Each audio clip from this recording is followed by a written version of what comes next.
What's up YouTube? I'm DarkJack, and in this video I go nuclear map meltdown in Black Ops 2, and today what I'm going to talk about is why the Call of Duty franchise has jumped the shark. Now if you watched the Xbox One reveal, we got to see a teaser trailer of the new Call of Duty game, Call of Duty Ghosts.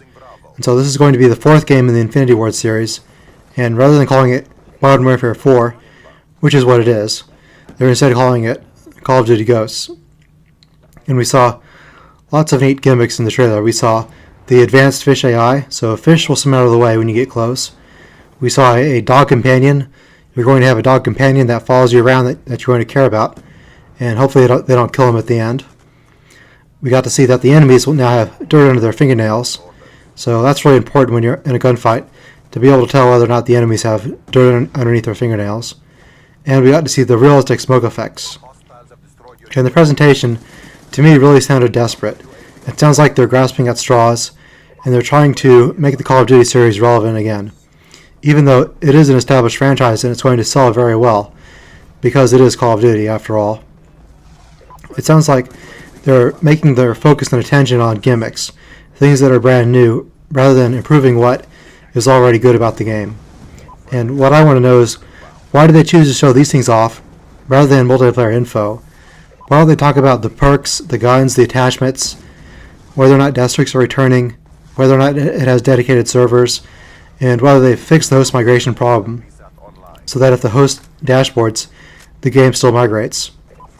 So why are they focusing on these gimmicks rather than the stuff that people really want to know about? And so I think part of the reason why is because Activision and Infinity Ward realized that Call of Duty has reached its peak. Call of Duty Black Ops 2 is the highest point the franchise will ever reach, and from here on it's just downhill, and Call of Duty is just going to be another series that will still be profitable and sell very well, but it's not going to reach the same heights that it used to because of all the competition that is coming up. And so I think Call of Duty Ghosts is the beginning of the end of Call of Duty's superiority over other franchises, because when you look on the horizon, you see Killzone's Shadowfall, you see Destiny, which is Bungie's new game, Battlefield 4, Respawn's new game, and Grand Theft Auto 5.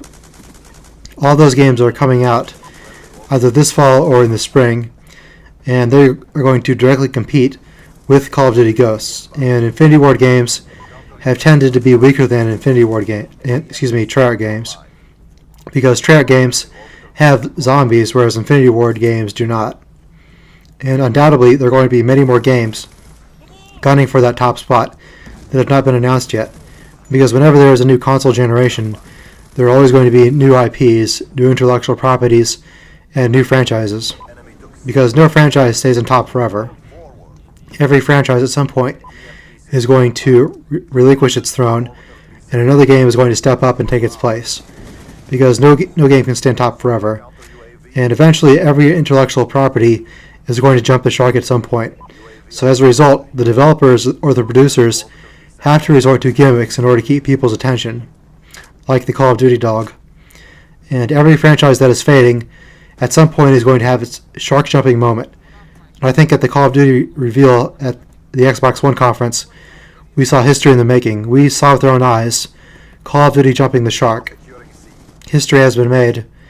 And now the question is, what game is going to take the place of Call of Duty eventually for the top spot? And let me give you some examples of past games and movies that have jumped the shark. In the Star Wars series, in Star Wars Episode 1, Jar Jar Binks was the shark jumping moment of the Star Wars franchise by introducing this off-the-wall character that really did not fit in the Star Wars universe. Then in Star Trek, I think the prequel to Star Trek, which is the latest series, I think that was its shark jumping moment by trying to reinvent the entire franchise.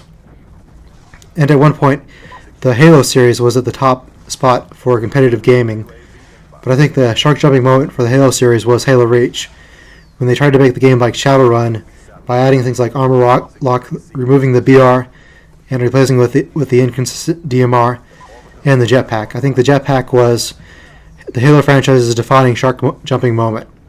So instead of jumping with jet skis, you instead jumped with a jetpack around.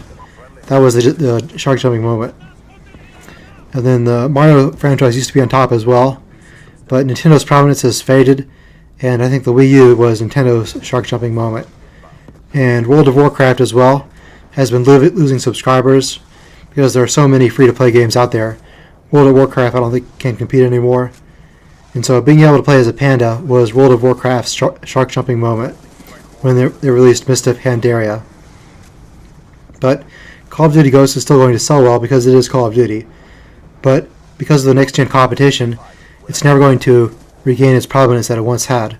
With all the new competition out there, and because the Call of Duty franchise is beginning to become stale. Because every year it's basically the same thing with a new twist. And so now with the Call of Duty Ghosts reveal, they relied upon gimmicks rather than giving people the info they want. And that's probably because a lot of the information is not what gamers are looking forward to. And so I hope you guys enjoyed this video, and I'll see you guys later.